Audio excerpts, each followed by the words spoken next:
que é acerca da profecia do capítulo 17 de Apocalipse, tem gerado, ao longo da história, muita curiosidade de tentar compreender de maneira clara quem sejam essas cabeças de besta, quem seria essa meretriz que monta e que cavalga sobre esse animal estranho aí. Enfim, nós, nesses últimos dias, estamos trabalhando de maneira mais específica com textos bíblicos no livro de Daniel e, evidentemente, essa parceria apocalíptica que existe no livro de Daniel e também no então Apocalipse de João é bem reconhecida e com certeza as deliberações aqui vão ajudar aqueles que tentam e que têm de fato vontade de compreender melhor o texto bíblico. Nós vamos estar trabalhando aqui alguns princípios que revelam qual o veículo seguro da interpretação bíblica, como melhor trabalhar de maneira mais cuidadosa e responsável a interpretação da palavra de Deus, desses textos aqui então mencionados. E eu quero começar, portanto, convidando você a perceber que essa ideia de trabalhar intertextualidade, análise interbíblica, ela é indispensável, ela de fato contribui muito para uma interpretação não especulativa, por mais criativa que venha a ser. Eu quero, portanto, convidar você a acompanhar aqui o que eu vou estar transmitindo na minha tela, compartilhando, e com certeza vai contribuir para o nosso momento aqui. Bom, os textos de Daniel 2 e Apocalipse 17 como chaves recíprocas de interpretação. Analisando-se o princípio da intratextualidade, nesse sentido aqui, comparando-se os vínculos linguísticos, temáticos e estruturais, tecnicamente de alusões bíblicas, quando uma passagem é apresentada, um texto bíblico é apresentado, costumeiramente, é muito comum que ele informações acerca de algum outro que já existe anteriormente. Então, comparando-se as passagens de modo paralelo, si mesma diz, execá-lo ao lado de Apocalipse 12, verso 14, olha só o que diz. A mulher, porém, fugiu, foram dadas asas de grande águia para que voasse. Verso 6, para o deserto, verso 14, até o deserto. Verso 6, onde Deus lhe havia preparado lugar. Verso 14, para que nele a sustentem. No verso 14, onde ela é sustentada. Verso 6, durante 1260 dias. E verso 14, por um tempo, 2 tempos e metade de um tempo. Então você veja que aqui nós temos ideias interpretativas aqui. A mulher fugia é interpretado como sendo aquela que recebeu asas de águia para voar. Dentre outras coisas, se nota aqui também, 260 dias, ela é reapresentada como sendo um tempo, 2 tempos e metade de um tempo fora da vista da serpente. Estou pegando esse texto bíblico aqui porque ele, de maneira bem clara, ele exemplifica essa ideia de você emparelhar passagens em que se repetem verbos, palavras, de maneira que a interpretação ela começa a brotar a partir do texto bíblico amparado lado a lado, né? Não ou interpretações que de repente sejam frutos da criatividade da mente humana, fora do texto bíblico. Nesse segmento aqui, vamos estar apresentando Daniel 2 e Apocalipse 17 como passagens que têm essa correspondência temática muito forte. Então, no capítulo 2, você tem o tema do espanto, poderíamos dizer, a reação psicológica que acontece a João, que acontece a sonho que ele recebeu, E essa reação psicológica acontece também em Apocalipse 17, quando João ele fica espantado ao ver a prostituta embriagada com o sangue dos santos. Um outro tema interessante é que nos 2 capítulos aparece o exercício da dominação humana sobre os reinos do mundo. Daniel 2, 3:8 e 3:9 se diz de reis que exerceriam dominação no mundo. Apocalipse 17:18 diz que a grande meretriz é a grande cidade que domina sobre os reis da terra. Uma outra repetição verbal e temática nesses 2 capítulos, e por sua vez muito importante, é o termo mistério. O termo mistério ele aparece nos 2 capítulos, sendo a descrição da história desde a perspectiva de Daniel e Nabucodonosor, ou seja, a época em que eles viviam, estendendo-se até a manifestação do reino de Deus. Isso é o mistério em Daniel 2.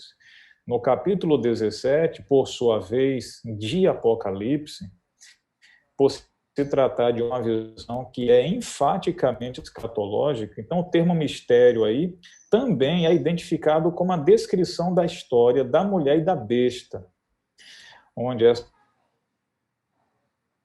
mulher acha-se sentada, no entanto, com perspectivas escatológicas, em um outro futuro que viria e demoraria pouco tempo. Então, note que o termo mistério, ele é o mesmo termo e, evidentemente, a Septuaginta, que traduz o texto grego, o texto hebraico para o grego no Antigo Testamento, também versa o termo lá mistério com a mesma expressão que é o grego do Novo Testamento de Apocalipse. Ambos, o mistério em Daniel 2 e o mistério em Apocalipse 17, atingem os seus 2 capítulos. Você tem, para a interpretação desse mistério, a necessidade de um agente humano. Em Daniel 2, para Nabucodonosor, o agente é Daniel, e em Apocalipse 17, o agente foi um anjo enviado, portanto, para a transmissão da mensagem através de João. Ainda, nesses 2 capítulos, você vai perceber a linguagem do envolvimento sexual presente nos 2 capítulos. E interessante, no capítulo 2, é dito que os dedos em ferro e em barro se misturariam mediante semente humana. Isso é uma tradução literal do aramaico de Daniel, capítulo 2. Ou seja, uma linguagem de envolvimento sexual envolvendo os dedos reis dos pés da estátua. Em Apocalipse 17, nós temos a meretriz com a qual se Gilmar, prostituem os reis da eu vou terra, ou precisar que seja, vocês desligam as alguma 10 coisa aí, pontas viu, da Gilmar? besta ali. Uma linguagem de envolvimento sexual, mais uma vez, acrescentando Troca. aqui ao ambiente de repetição temática e verbal nos 2 capítulos. Continuando, nós temos também a linguagem de tentativas ecumênicas com desfechos frustrados nos 2 capítulos. Em Daniel 2, eles tentam se unir um ao outro, mas diz o texto que como o ferro não se mistura, não se une com o barro, eles não conseguem permanecer unidos.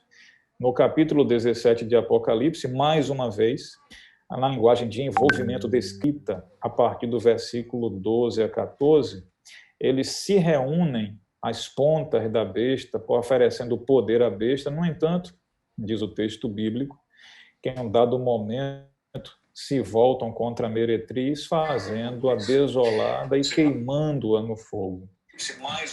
Movimentos aqui, tentativas ecumênicas em Daniel 2 e também em Apocalipse 17, frustradas. Seria mais um tema compartilhado aí entre os 2. Nós temos o elemento força e fraqueza nos 2 capítulos. Em Daniel 2, de maneira muito bem expressa, verbal e diretamente.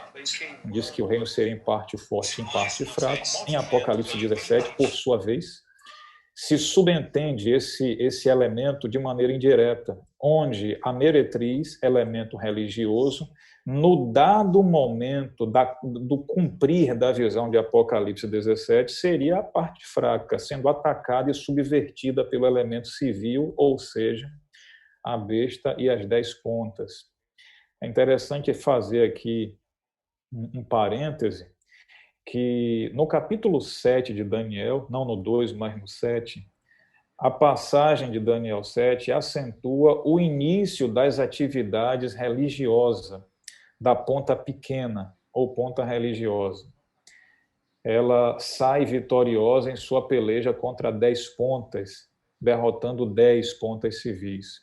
Em Apocalipse 17, que é o final dessa mesma história iniciada em Daniel 7, nós temos o elemento religioso, a mulher, a meretriz, dessa feita sendo derrotada em um outro embate contra as pontas civis, e dessa feita a mulher sendo, portanto, derrotada. Você nota que Daniel 2 e Daniel 7 contêm, a partir daqui, uma repetição temática e estrutural, bem como linguística, que se reflete em Apocalipse, capítulo 17. Bom, essas duas passagens, Daniel 2 e Apocalipse 17, elas são impressionantes em um segmento único. Essas são as únicas duas ocasiões no texto bíblico em que uma composição múltipla de reinos se apresentam por meio de um único elemento simbólico. Reinos hegemônicos que alcançam dominação do mundo inteiro. Então, em Daniel 2, múltiplos reinos mencionados numa única estátua polimetálica. Reinos que se levantariam no futuro desde a perspectiva de Daniel. Quando nós vamos para Apocalipse 17, nós temos outra vez múltiplos reinos representados em um único elemento simbólico, uma besta escarlate. E nesse capítulo, nós temos uma disposição sequenciada de reinos. 5 caíram antes da ocasião da visão no seu cumprimento. 5 caíram, um está e um outro viria. Mas notem, reinos sequenciados, reunidos num único elemento simbólico, só acontecem em duas ocasiões no texto bíblico, Daniel 2 e Apocalipse 17. Reinos sequenciados de hegemonia global. Né? Bom, outra coisa também interessante é que nessas duas passagens, os reinos, eles são destruídos pela manifestação sobrenatural do reino de Deus. Daniel 2, os dedos dos pés da estátua. Apocalipse 17, as 10 pontas. Então, os dois textos bíblicos em que esses reinos, por sua vez, encontram destruição por ocasião da manifestação sobrenatural do reino de Deus. Bom, em ambas, nós temos a imagem simbólica da expressão monte como simbolizando o reino. Em Daniel 2, uma pedra cortada sem auxílio de mãos, ela é arremetida, é lançada contra os pés da estátua e destrói toda aquela estátua a partir dos pés. Nesse caso, a pedra torna-se uma grande montanha, que é uma figura imagética do reino de Deus, sobre o qual Deus domina. Se monte em Daniel 2 simboliza reino, em Apocalipse 17, os montes em que a mulher acha-se assentada, evidentemente também deve ser interpretado conforme Daniel 2, a perspectiva de reino também. Em ambas nós temos a imagem simbólica, além disso, do termo monte, nós temos também a imagem simbólica da cabeça como representando o rei. Aqui é interessante abrir um parêntese. Algumas pessoas acabam propondo que as cabeças da besta de Apocalipse 17 seria uma pessoa, cada uma dessas cabeças uma pessoa específica. E dizem que quando olhando para Daniel capítulo 2, Daniel fala para Nabucodonosor, olha, tu és a cabeça de ouro, dizendo que, portanto, a cabeça de ouro era Nabucodonosor. Bom, dizem, se Nabucodonosor era a cabeça, então as cabeças da besta de Apocalipse 17, visto que pode ter um paralelismo com Daniel 2, então ela é também, capítulo 17, as cabeças são pessoas específicas. Mas aí, amigos, o interessante é que Nabucodonosor, ele era a cabeça de ouro, mas como representando todo o império. Porque Daniel diz que depois dele viria um outro rei, num reino inferior. E aí então, se Nabucodonosor fosse em pessoa a representação da cabeça, quando ele morresse, quando ele foi lançado para a morte, evidentemente quem teria que assumir seria o outro reino, o reino de prata, o peitoral e os braços em prata, ou seja, os medo-persas, o que acontece somente 25 anos depois que Nabucodonosor morre. E quando acontece, no capítulo 5 de Daniel, o texto bíblico também deixa claro que quem assume, é, quem perde o reino babilônico naquela ocasião era um rei corregente chamado Belsazar. Ou seja, Nabucodonosor, quando ele morreu, Evil-Merodach, filho dele, reinou no lugar dele. E reinou por volta de 2 anos. Logo em seguida, Neriglissar assume o reino. E Neriglissar, ele não era filho de Evil-Merodach. Ele assume o reino e ele permanece no reino por 4 anos. Quando ele morre, Labashi-Marduk, que é filho dele nesse caso, assume o reinado, mas o sacerdócio babilônico, irritado com isso daí, não admitindo mais a continuidade dele, o afasta do reino, e aí então é ungido o rei Nabonido, que era casado com Nitócris, que era, por sua vez, irmã de Nabucodonosor. Nesse caso aí, nasce Belsazar, que é o primogênito de Nabonido, e que passa a reinar, na ocasião do livro lá de Daniel, capítulo 7, ele é o rei corregente, sob gestão de quem os medo-persas derrubam